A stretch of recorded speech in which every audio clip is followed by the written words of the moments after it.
Okay, hi everyone. Thank you for joining me today. I'm Miss Aguilar, and I'm a teacher in South LA, in California, in case you didn't know that. And we're going to be covering the 2019 FRQs today. I noticed that some of you guys are saying that you're super stressed, and that's okay. I'm here to help, and also later on today, I will be hosting another question and answer stream. So if you have more specific questions that are covering a different topic than we're actually discussing in the FRQs, we'll be able to answer those today at 5 p.m. California time, and Eastern time is 8 p.m. Okay. So let's see. Let me go ahead and pull up our slides so that you guys can see along with me. What I need you to do for now is you can go ahead and you guys can go ahead and pull up the 2019 FRQs so that you can follow along with me.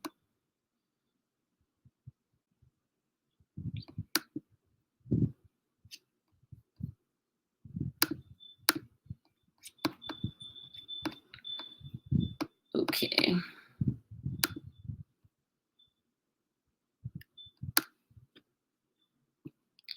All right, so as I said, I'm Miss Aguilar, and we're going to be discussing 2019 FRQs. So let's go ahead and talk about some important announcements first. The weekly stream calendar is here. Like I said, I'll be here again at 5 or 8 p.m. Eastern time for an open question and answer. And then if you have any other AP subjects, then you can also use Fiveable for that. So there you go. So we're gonna do this for the stream. This is our agenda. Basically, we're gonna go over some current knowledge about the AP structure, tips and strategies for solving FRQs, and then some practice questions. So today we'll be doing one long FRQ and a few short ones. Like I said, pull up a copy of the 2019 AP Bio FRQs and follow along.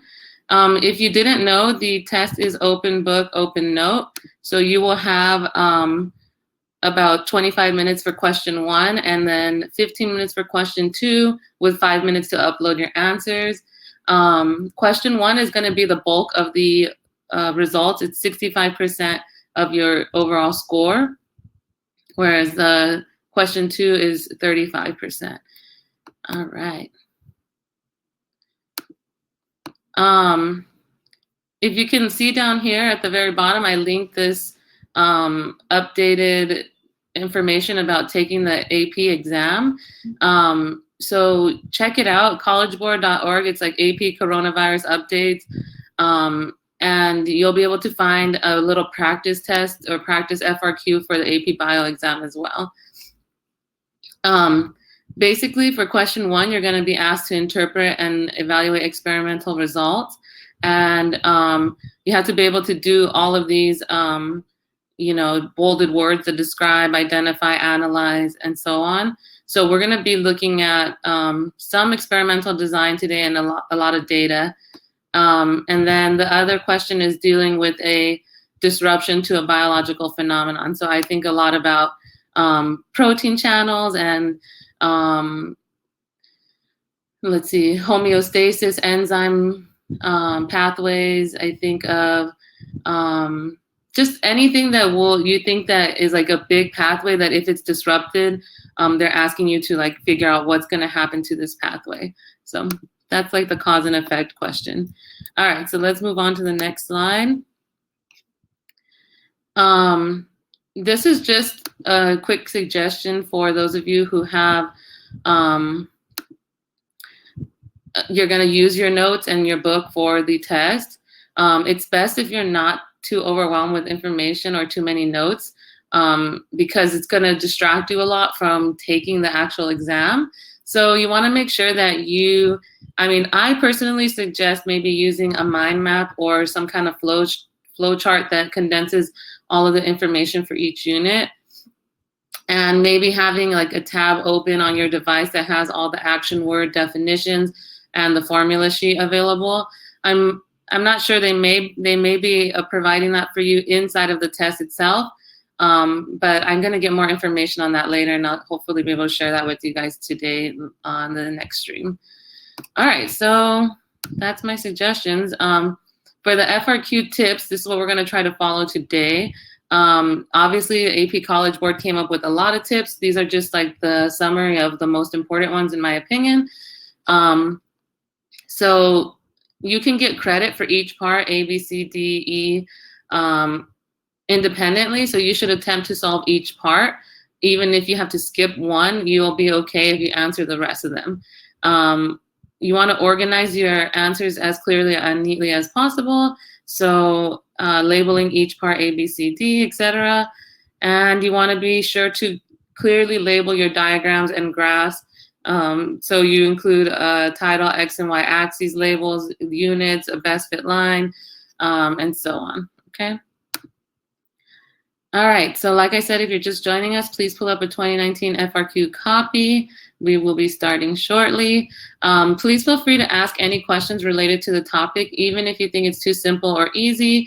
I'd love to help you clarify some information in case you forgot. I know everyone is at different levels, so don't be shy or embarrassed. Just know it's a judgment-free zone, and I am open to your questions. All right, so question one, let's go ahead. We're gonna follow this three-step strategy. Basically, we wanna read the question carefully. We're gonna summarize it in our own words, and then the third part is that we answer it in an organized way. So starting with part A, which obviously, like I said, if you need to skip a part, skip it and come back to it. But we're gonna try to stay organized. Okay, so let's go ahead and read along with me for question. Actually, let me see if we're doing question one. I need to first pull it up.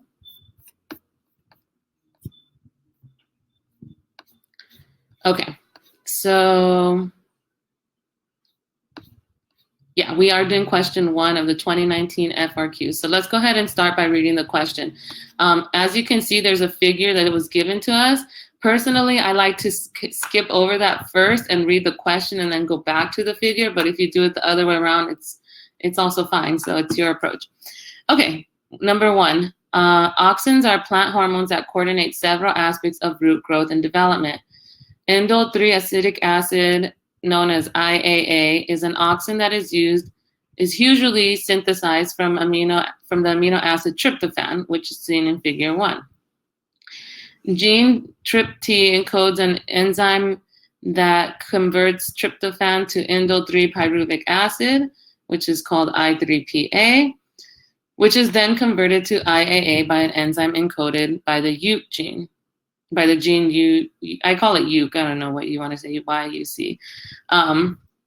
Okay, so that was a lot of information. So what I like to do is I like to kind of break it down into my own words and summarize.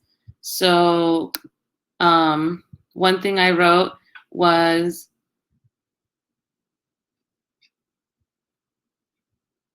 sorry, Sebastian, if you could just pull it up. It's the 2019 FRQs. You just search in Google and you should be able to find the AP Bio 2019. Okay, so the first thing I wrote for my summary was IAA is an auxin that helps with root growth in plants. Okay, it comes from tryptophan and we're looking at an enzyme pathway. Okay, that's all we need to know for now. All right, so now we're gonna start with part A. Okay, part A.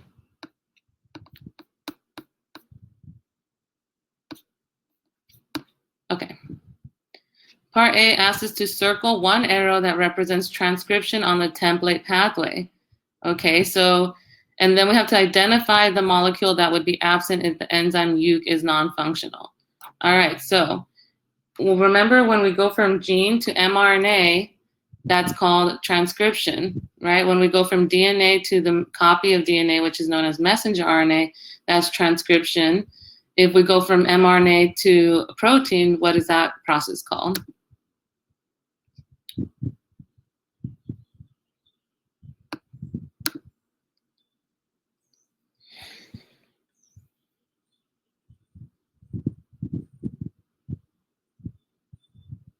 Yes, translation. Thank you. Okay, so all it's asking for us to do is just to circle the arrow that represents transcription. So we have to circle the part between the gene, TRPT, and the mRNA. If you also circle the arrow between the gene Euc and the mRNA, that would also be correct. All right, so we're done with part A. So let's go to identify the molecule that would be absent if enzyme Euc is non-functional. Okay, so now we have to look at enzyme Euc. So what I'm doing is I'm looking at this figure. It's a model of two enzymatic plant pathways for synthesis of IAA for tryptophan. I'm looking for the enzyme Euc, so I found it over this arrow on the bottom right. And I say, okay, what's going to happen if this enzyme Euc is not working? Okay. Well, if the enzyme's not working, we wouldn't see I3PA converted to IAA. So we want to make sure that we say the molecule that would be absent is IAA. All right, are we looking good so far? Give me a thumbs up if you're following along. Okay.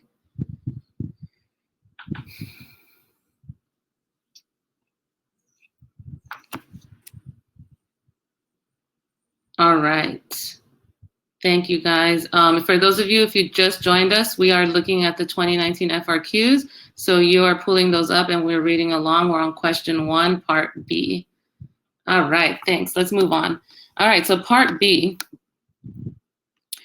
Predict how the deletion of one pair in the 4th codon of the coding region of the gene TRPT would most likely affect the production of IAA. Justify your prediction. Okay, so now it's saying there's a deletion of one of the base pairs in the 4th codon. So what I had written was deletion can cause a frame shift. That mutation can cause a frame shift resulting in the wrong amino acids for that protein, meaning that the protein is going to be folded incorrectly. Ultimately, that's going to lead to a non-functional protein of the TRPT, which leads us to having no I3PA. Without the I3PA, we would see a reduction in IAA. So I said all of that, right? But in your test itself, you wouldn't, unless it's asking you to explain or describe in detail, like you wouldn't have to write all of that. You would just ultimately say we would see a reduction in IAA. Okay. All right. So our prediction is the reduction of IAA or no IAA at all, okay? And now it's asking us to justify. So now we kind of have to give the justification and say the mutation would result in the translation of inactive or non-functional TRTP. Okay. How are we feeling about that? Are there any questions so far?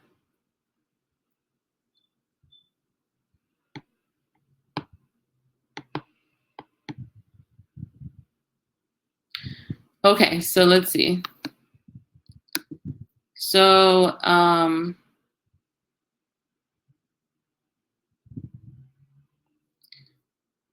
okay, so TRTP, let me see.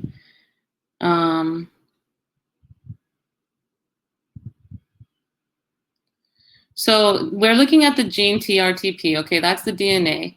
If we have a mutation in that DNA of the gene TRTP, I'm sorry, I keep saying it wrong, TRPT, then we have, basically we're gonna have that mutation or error passed on to the mRNA. That mRNA is gonna now go to a ribosome and be translated into the enzyme TR or TRPT, but it's gonna be with the wrong information because the codon, the frame, the reading frame has shifted. So now every codon may or may not code for the correct amino acid that it was originally supposed to due to that mutation. So once we have the enzyme TRTP, it might be non-functional. So if it's not working properly, then there's not going to be any I3PA produced. And ultimately, let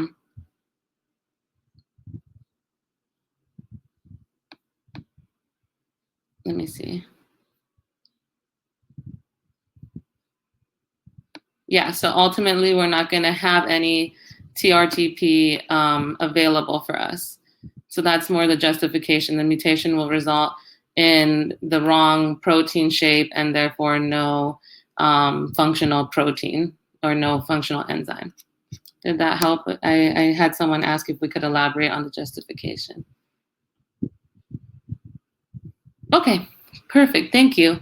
Okay, so let's move on to part C. Explain one feedback mechanism by which a cell could prevent production of too much IAA without limiting I3PA production. All right, so let's look at, so we want to basically stop producing IAA, which is the very last product, but we don't want to interrupt I3PA, okay? So what could we possibly do that would stop the enzyme Euc from converting more I3PA to IAA?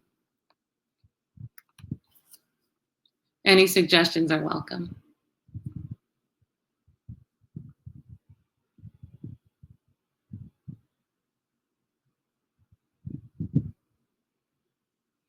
Okay, thank you for saying inhibiting. We're going to try to inhibit which one?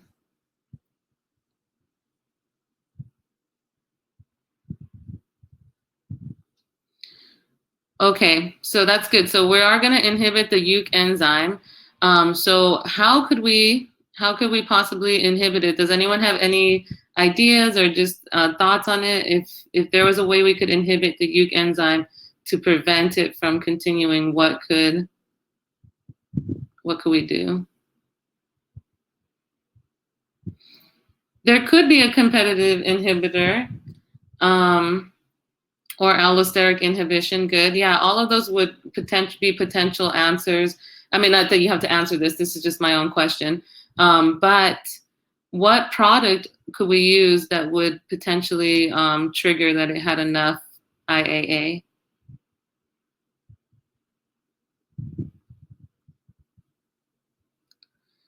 So if you remember from, let's see, like mainly feedback loops, sometimes the product will come and inhibit the original enzyme itself. So we would see, some kind of feedback inhibition, like IAA could come in and stop the production, or basically inhibit the Euc enzyme so that it doesn't work anymore. Okay?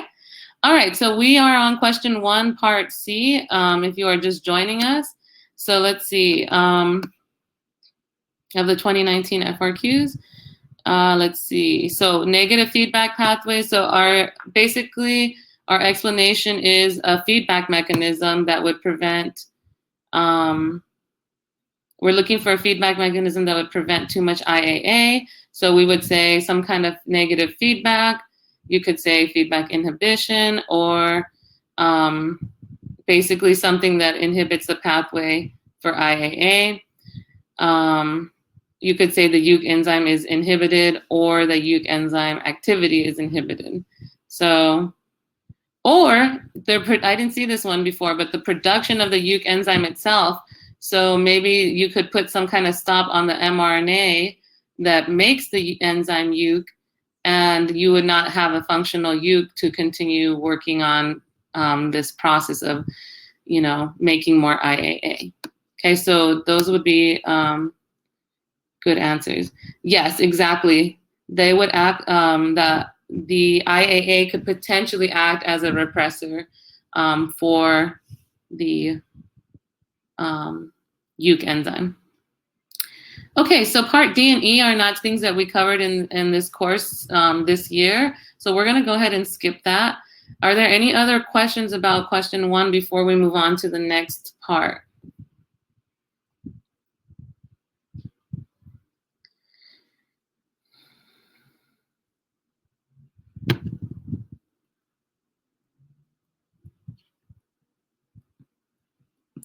All right, so let's go ahead and move on to the next thing.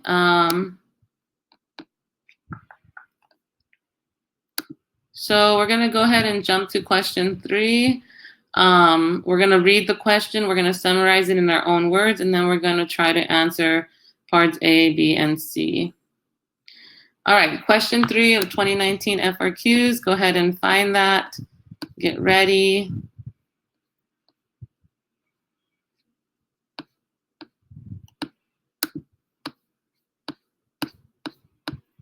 All right, so I'm going to go ahead and read question 3.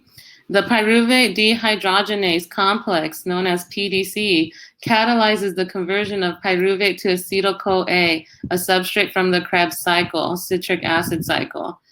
The rate of pyruvate conversion is greatly reduced in individuals with PDC deficiency, a rare disorder. This kind of reminds me of something that they might ask you for the second question, right? They're basically saying there's some kind of disorder that a person can carry, and it basically doesn't allow them to convert pyruvate to acetyl-CoA. All right, so the first thing we're going to do is we are going to, we read the question, so let's summarize the question in our own words. In my own words, I'm going to say the question is saying PDC converts pyruvate to acetyl-CoA, which is found in the Krebs cycle. And that's it, okay?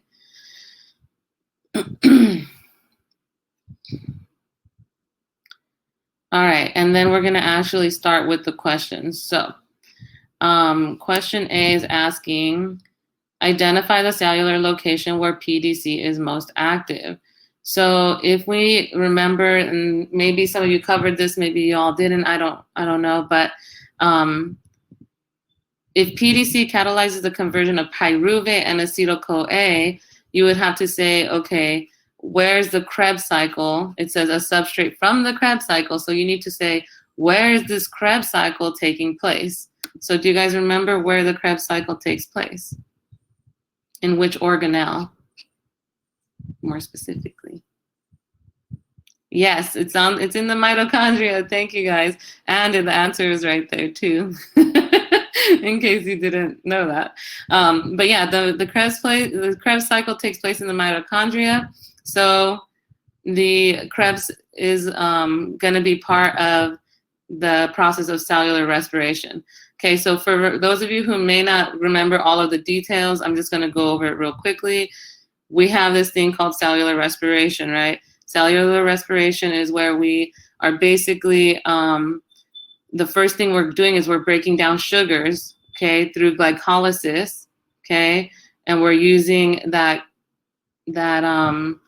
energy from the food that we eat and whatnot, all those sugars, we're gonna break them down and we're gonna make ATP, okay? So the first part is glycolysis. The second part is the Krebs cycle. And the last thing that they do in the process is the electron transport chain, which is where we see ATP synthase working to make ATP. Remember that both plants and animals and other organisms break down sugar to make ATP energy for the cells to do work. Okay, so it's not just animals. I know at this level, most of you probably know that, but sometimes plants, people don't remember that plants actually do cellular respiration as well. Okay, all that to say, let's answer the question. Okay, so we got it. It should be the mitochondria or the mitochondrial matrix. All right, so let's move on to part B. Make a claim about how PDC affects the amounts of NADH produced by glycolysis and the amount of NADH produced by the Krebs cycle, citric acid cycle.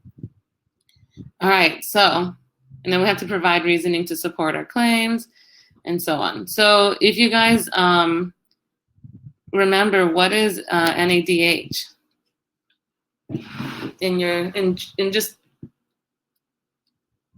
Yeah, it's an electron carrier. Exactly. Okay, so are we gonna need an electron carrier in glycolysis? Excuse me for just a sec, I gotta close the door.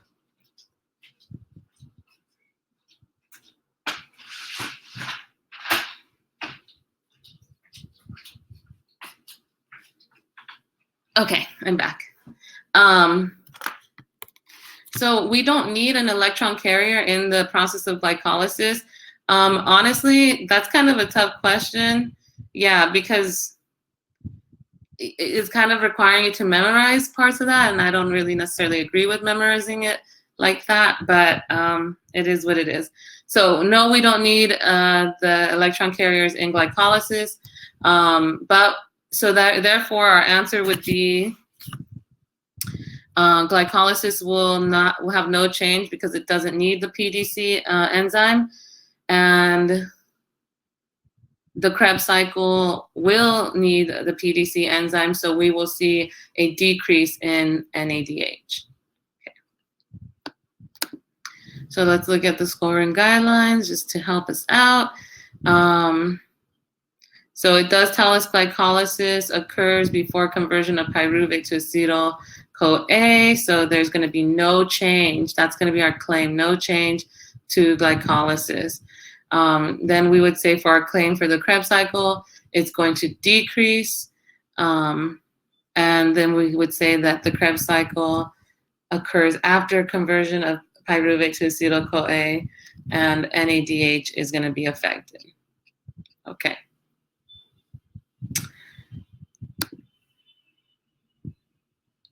Exactly. Brandon says glycolysis doesn't rely on PDC, so deficiency doesn't matter.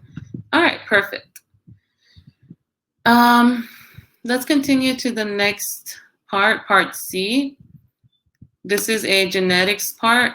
So it's asking us if PDC deficiency is caused by a mutation in the PDHA1 gene, which is located on the X chromosome. So now it's telling us it's X-linked. Okay, so now when we think of Punnett squares, there's like basic monohybrid cross, there is a dihybrid cross, and then there's like the codominance, incomplete dominance. So there's all kinds of different exceptions to Mendel's rules. So this is going to be the X-linked one. So a male with PDC deficiency and a homozygous, okay, homo means same, so we're going to say she's same alleles, okay, female with no family history of PDC, so she's going to be considered the normal one. She's going to mate and they're going to have some male offspring, right? So it's saying calculate the probability that the male offspring will have PDC deficiency. So let's look at my Punnett square. I was sketching some notes and this is very sloppy, but I think it will help if you understand it. So if you look at my little picture on the Google Slides, you'll see, yeah, there is a 0% chance, but let's go ahead and discuss why. So the way I did it is XY, it represents the male, XX represents female. And the XY, we're gonna put, so we can make a key, right? We can say R, like you can choose any letter, honestly, but I'm gonna just say the big R, capital R represents no deficiency or the normal. Little r represents that they have this disorder or the deficiency. And then for the male, he's gonna mate and he's gonna have it, right? So he's a carrier. And then the female, however, would carry two normal alleles, okay, with big R. And then if you just look at the males only, they both receive their normal allele from their mom because they got the X chromosome from their mother, not from their father in this case, because it's a male. If it was the female, they would have gotten one X from their dad and one X from their mom. Okay, so there's a 0% chance that this their male offspring will have this disorder. All right. Any questions about question 3 so far? All right, let's move on to the next question. What is the next question? Okay, question 6. Let's see.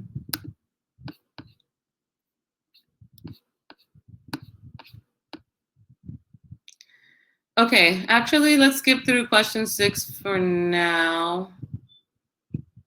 Let's go to question 7.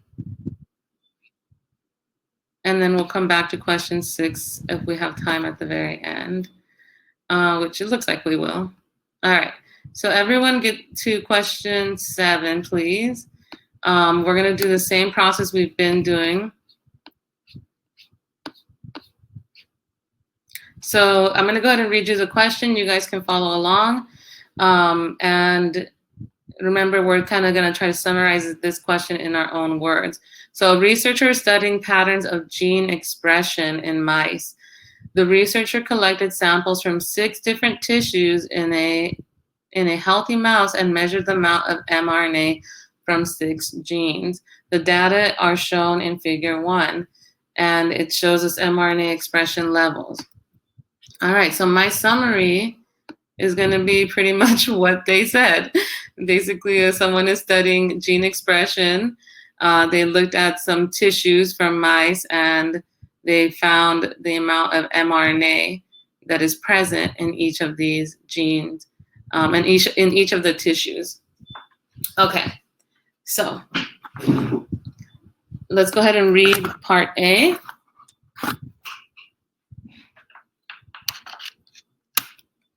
So part A is based on the data provided, identify the gene that is most likely to encode a protein that is essential component of glycolysis. Provide reasoning for your support to support your identification. All right, so now we're gonna look at the chart, right? We're gonna say this is mRNA expression levels of 6 genes. All right, if we look at gene E at the very top, we see that it's active in there's high amounts of the messenger RNA in the liver, the heart, and the brain. And the rest of them don't have any mRNA. Okay, that's no mRNA, which is the white part. If we look at gene F, we see that there's a high amount of mRNA in the liver and in the brain. We see a moderate amount of mRNA in the heart and the kidneys, and no mRNA in the pancreas or skeletal muscles. All right, so I'm just trying to show you how I would break it down. But if we go on to gene G, this will be the last one I actually do with you. We're going to see gene G has a lot of mRNA in the liver. There's a moderate amount of mRNA in the heart. There's a lot of mRNA in the brain. There's some in the kidneys, the pancreas, and a lot in the muscles, in the skeletal muscles. Okay, so we're trying to find the gene that that's most likely to encode an essential component of glycolysis. Well, all cells, right? Oh, sorry, we are on, let me see, question 7. I skipped question 6 for now. We'll come back to it. Let me go forward on my slides. Okay. So question 7 is saying basically it's asking us to identify the gene. So that's most likely going to encode an essential component of glycolysis. So since glycolysis has to occur in every single cell, right? Because every single cell needs energy, we're going to need to see that the protein is going to be transcribed and made into mRNA in every single tissue. Okay, so the only one that has mRNA present in every single tissue is actually gene G. Provide reasoning to support your identification. So let's see, based on that. That was my reasoning. The identification is just saying gene G. The reasoning is that gene G is only expressed in all 6 tissues, and glycolysis must occur in all 6 tissues because glycolysis is an essential component to the cell making energy. All right. Let's talk about question 7, part B. The researcher observed the tissues with high level of gene H mRNA did not always have the gene H protein. Okay, so this is something completely different. So now we're looking at gene H. We're seeing that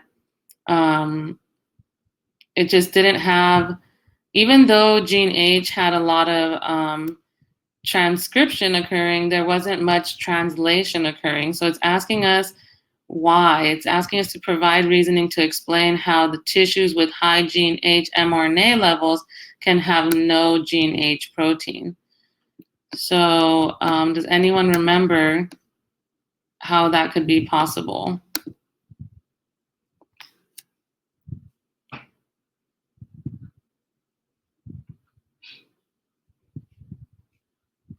Okay, so I'm asking you guys, this one, we're looking at question 7, part B. It's saying that we're seeing that gene H has a lot of mRNA, but they don't have the protein. So why is it that we can have some mRNA like floating around, but no protein is actually being made from it? Transcription is happening, but translation isn't. That's correct. Okay, so yes, they are controlled by operons in bacteria.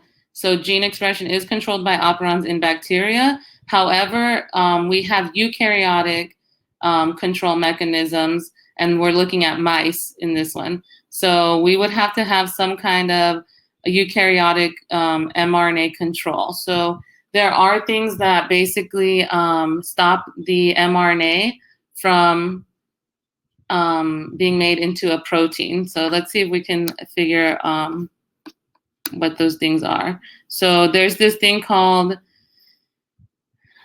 RNA interference. Okay, so we have some kind of protein that attaches to the mRNA that doesn't allow for translation. Okay, and in this case, it's not even asking you to specifically name any process. So basically, you would just say there's the mRNA is not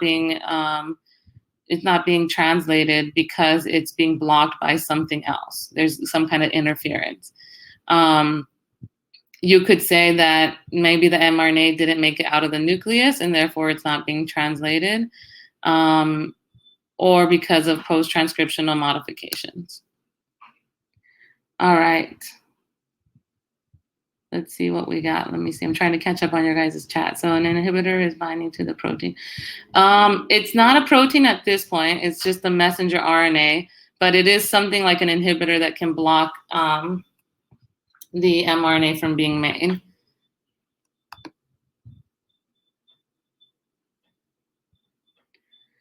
What are the proteins? So I would have to look that up because I know that I covered this for sure with my students, but I don't remember. There's like at least 4 ways that there are transcriptional controls. MicroRNA is one of them. So MicroRNA does block the transcription. There's other ways to have translational control. So if you look up, Anastasia, look up translational control in your biology book, you might find at least 4 different mechanisms. Oh, look, thank you. Perfect. Gene regulation in eukaryotes. Yes, that is a thing you should look through. Let me actually open it so we can talk about it real quick. You guys are the best. Thanks for helping me out. Okay. MicroRNAs, alternative splicing. Let's see, what else? Okay, yeah, these are the things. Small regulatory RNAs can control mRNA lifespan and translation. MicroRNAs were among the first regulatory RNAs to be discovered. This is all from Khan Academy. So yeah, basically the microRNA stops translation from occurring, and it doesn't allow translation to occur. Okay, I think that's what we'll stop there for now. But there's lots of different ways you can control translation. And the crazy part is, you don't even have to. Oh, I'm sorry, guys. I didn't mean we'll stop there. Technically, I'll be here for 20 more minutes. If you need to leave, you can. But I meant we'll stop talking about this topic for now. But yeah, basically, transcription they didn't ask you to name that though. So they're not even asking you to name the microRNAs or anything. If you did, that'd be even more specific, and that's awesome. But if not, you can just say, well, something's blocking translation. It's not allowing it to happen. All right, let's move on to the next question. I want to continue on to question 8, and like I said, we'll revisit the other questions shortly. All right, so let's read question 8 together. We're going to summarize it in our own words, and then we're going to answer the parts.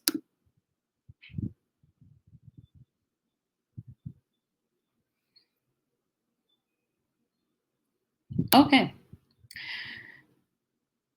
Question 8. It's giving us some kind of diagram or model, okay? And then we're going to go ahead and read the question first. So I'm assuming it starts here. The petal color of the Mexican morning glory changes from red to blue, and the petal cells swell during flower opening. The pigment heavenly blue anthocyanin is found in the vacuole of petal cells. Petal color is determined by pH of the vacuole. Okay, that is what I would be summarizing. Everything else I gave you is meh. Petal color is determined by pH of the vacuole. A model of morning glory petal cell before and after opening is shown in table 1. All right, so now I'm going to look at part A. Identify the cellular component in the model that is responsible for the increase of pH of the vacuole during flower opening, and describe the component's role in changing the pH of the vacuole. Okay, so let's look at the model. We see it in the very beginning when it's a bud. So we're looking at changes in morning glory petal cells during flower opening. In the very first box, you see the bud. That's the model. The vacuole pH is 6.6. The flower color is red, and the cell volume is small. Okay. When we see the flower open, we notice that the vacuole pH increases to 7.7. Okay. Which means it's becoming more basic. And we see it turn the flower color to blue. And there's a large volume within the cell. All right. So, the negative log formula, you just kind of need to know about hydrogens. I think it said it was beyond the scope of the class to actually use that formula, and we don't need that. Okay, so there was a debate amongst some of the AP Bio teachers. I followed them on the AP Bio Facebook group, which is kind of funny. But yeah, so basically they're predicting that they may have you calculate some statistics, but more so they're interested in, a lot of the teachers were emphasizing trying to be prepared as far as just understanding the statistics, not necessarily doing all of them. But chi-square, if they give you almost all of the information, it's not that bad to actually complete. So you should be familiar with chi-squared for sure.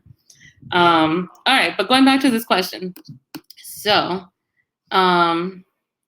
we have to first identify the cellular component that's responsible for increasing the pH. So it looks like that's going to be this pump right here, the K plus H plus transport protein when it's active. So let's check.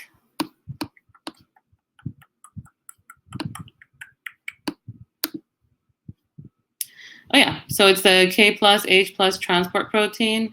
And describe, now this is the second part of question A, describe the component's role in changing the pH of the vacuole.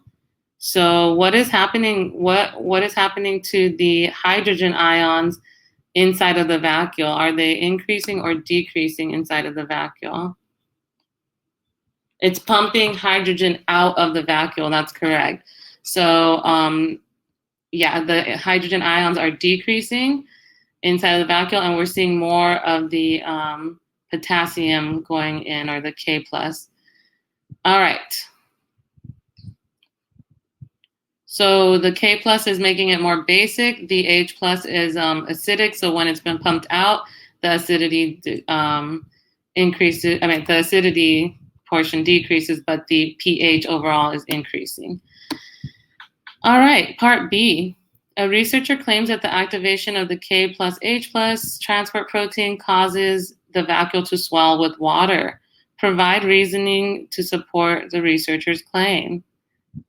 Okay, so now it's saying because we have more ions in the vacuole, what's going to happen with the water? Where will the water go?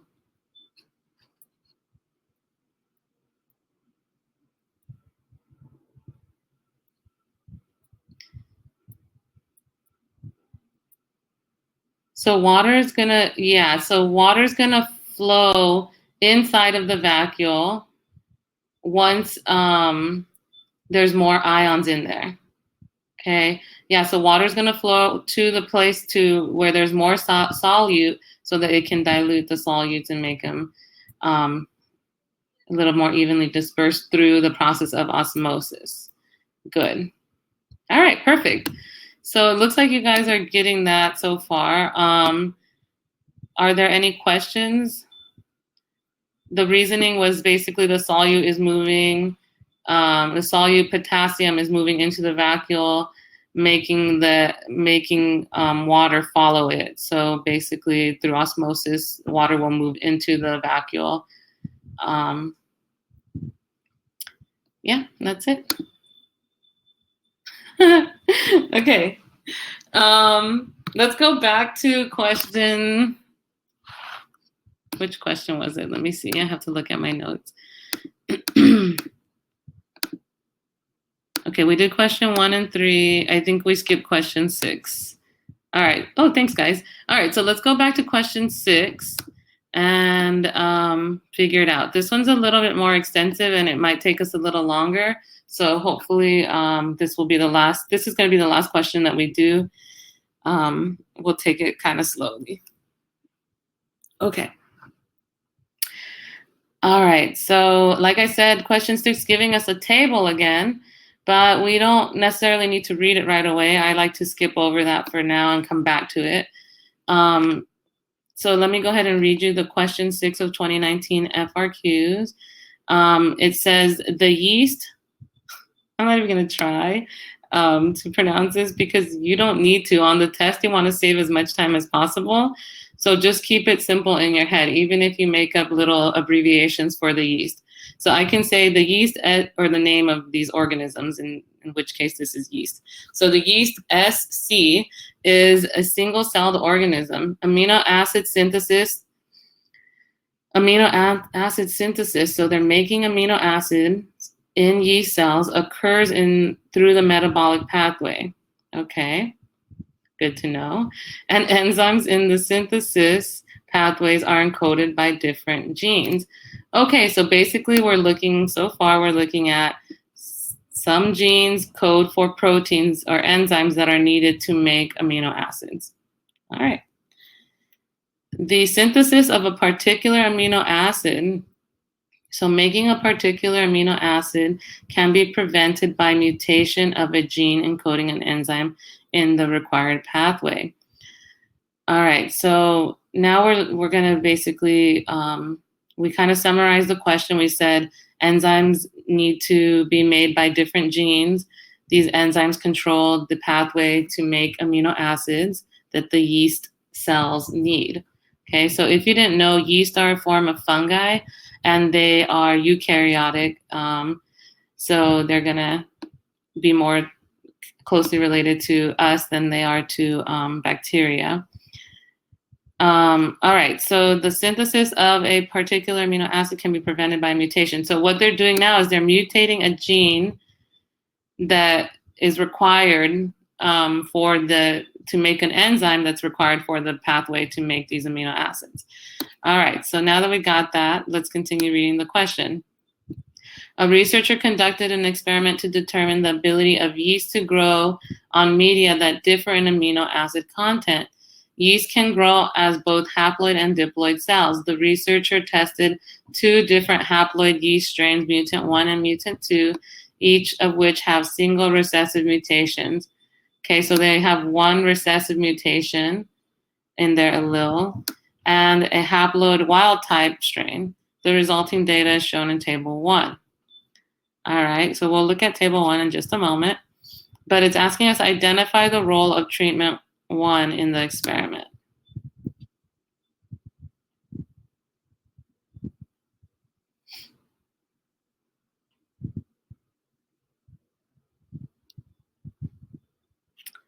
All right, so, oh yeah, thanks guys. You guys are helping me out. Sometimes I start reading the chat and then I got lost in my moment. So sorry about that. But yeah, the identification for the control is gonna be treatment 1, okay? And in this case, it's considered a positive control. And I don't know if any of you know the difference. I will actually I don't think I went over this with my students, but we have talked through the FRQ practice about negative controls. A control is basically whatever gets the normal treatment. A negative control is when you are not expecting, you're not like testing for a result, and a positive control, you are gonna have some kind of result. So in this case, they put all the amino acids and they're testing that the yeast are actually growing. So they're basically testing for yeast growth. And so that's why it's positive control. If it was a negative control, they would have no amino acids present, and that would be the negative control, because then they would say no yeast are really growing. But in order to kind of make sense of this, they did all amino acids present. It's a positive control. All right. Yes, there can be more. Yes, there can be 2 controls, and we usually. Yeah, I don't know. I don't know if you guys did the enzyme lab, but there were 2 controls in that one a long time ago. So maybe you can check your notes back on that. But yeah, it's possible. It's not, I don't recommend it because it gets very confusing, but obviously in real science, they have to use multiple things that they're testing at times. All right, so let's continue to the next part. So we already got the identification. We said treatment 1 is the control. Provide reasoning to explain how mutant 1 can grow on treatment. Provide reasoning. So now we have to provide reasoning for, let's see. I'm sorry, guys, I'm on the wrong question still. Okay, provide reasoning to explain how mutant 1 can grow on treatment 1 medium, but cannot grow on treatment 3. So mutant 1 on treatment 1, but not on treatment 3. So we see that like the difference is that it has a negative when all amino acids are present except methionine. So let's see if that can help us out. So mutant 1 can use methionine when it's present, but apparently it cannot make its own methionine. So that would be the reasoning to why mutant 1 can grow on treatment 1, but not on treatment 3. So yeah, I don't know if some of you guys know this, but you know, we have 20 amino acids in our body. Some of them, yes, it does serve, methionine does serve as a start codon, but it can be found in different parts of the protein as well. But anyway, we have different amino acids, and some of the essential amino acids that we need, we make, and some of them we have to get from our nutrition, like eating fruits and vegetables and whatnot. So we steal amino acids from other living organisms. So same thing here, I guess the bacteria or the yeast, sorry, not bacteria, the yeast in this situation is using methionine, but it cannot make its own methionine. All right, so let's move on to the next thing. Part C. Yeast mate by fusing 2 haploid cells to make a diploid cell. In the second experiment, the researcher mates mutant 1 and 2 haploid strains to produce diploid cells. Using the table provided, predict whether diploids will grow on each of the 4 media using plus or minus signs to indicate no growth.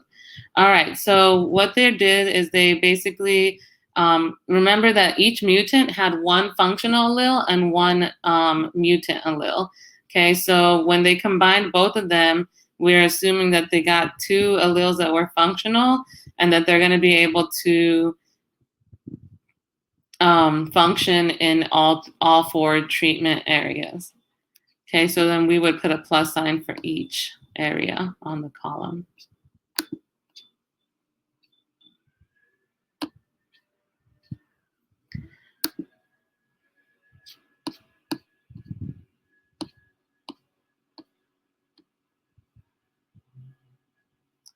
Are there any questions about that?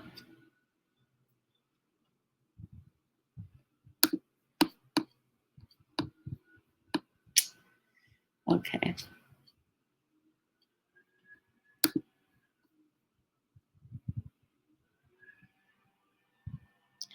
Okay, let me go over it real quick. We have 5 minutes, so I think we'll be okay. Yeah, so let's go over it one more time. So basically, they're fusing 2. Let's see. Let me read it correctly to make sure. The researcher tested 2 different haploid yeast strains from mutant 1 and 2. Okay. And if you guys look, let's look at the mutant 1 strains, okay? Mutant 1, when all amino acids are present, it indicates that the yeast can grow. So mutant 1 can grow when all of them are present. If no amino acids are present, then it cannot grow. If in mutant 1 in treatment 3, it does not grow if methionine is not there. And then in treatment 4, it can grow without leucine. Okay, so now let's look at mutant 2. Mutant 2 has all amino acids present. It can grow. When no amino acids are present, it cannot grow. If all amino acids are present except methionine, it can still grow. And if in mutant 2 treatment 4, if all amino acids are present except for leucine, we have the strain will not grow for mutant 2. Now, if we were to fuse mutant 1 and 2, remember they still have one allele that could be encoded for that's not mutated, basically. So they basically combine them, and then they can kind of cover each other for the parts that they were missing before.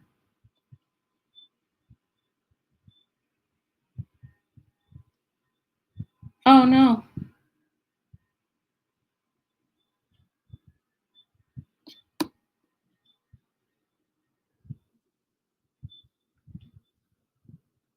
Yeah, let's look at the chart again. So mutant 2 cannot, or mutant 2 can grow in treatment 3 because apparently if it says for treatment 3, all amino acids are present except methionine. So apparently mutant 2, it doesn't need methionine from the environment because it can make it itself.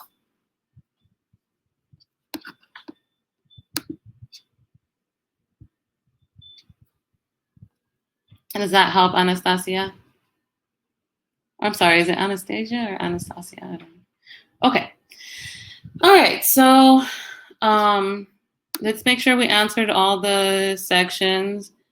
We did answer part A, B, and C. Okay. Yeah, so it's just asking you to predict that there will be growth in all 4 cells of the 4th column, but it's not asking you to justify why. Okay. All right, guys. So let's see. So sorry, why is treatment 2 positive again? Let's look at treatment 2. Treatment 2 is negative for both mutant strains. Oh, I see why you're saying it's positive. That's a great question.